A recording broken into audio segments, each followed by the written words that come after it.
ہمارے ہاں اولاد کی تربیت میں ان چیزوں کو نظر انداز کیا جاتا ہے. اولاد کی تربیت میں اسلام کو ہم پیش نظر نہیں رکھتے.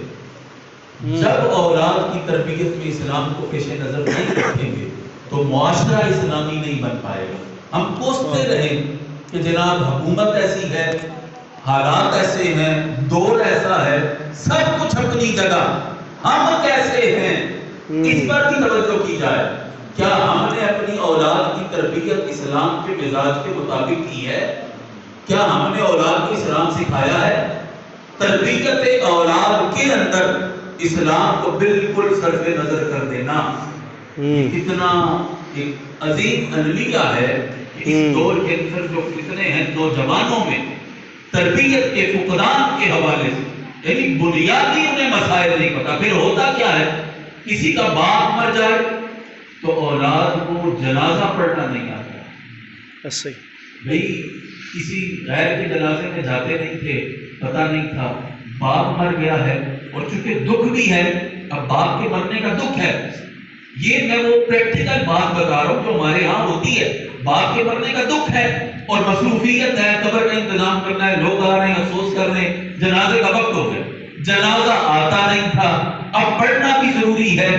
تو بیشتر لوگ ایسے لوگ جنہوں نے بعد میں خود یہ باتیں بتائی ہیں، وہ کہتے ہیں کہ ہم بس کیا کریں، افسوس ہوتا ہے، لیکن یوں ہی جا کے کھڑے ہو گئے، بس بڑا کچھ نہیں. باپ کے جنازے سے محروم ہو گئے. سبب کیا؟ سبب یہ کہ دین سے دوری. یہ تو سکھایا تھا کہ فرانس جا کر، امریکہ جا کر آپ نے گریجویشن کر لینی ہے.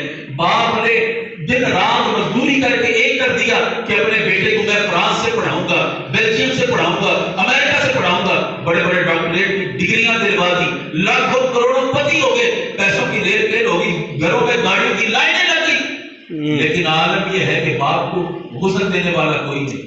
وہ باپ جس نے ساری زندگی، اس میں قصور کیا ہے؟ اس میں قصور باپ کا یہ ہے کہ جہاں باقی اتنی محنت کی تھی وہاں یہ بھی بتاتا کہ بیٹا اسلام بھی کوئی چیز ہے.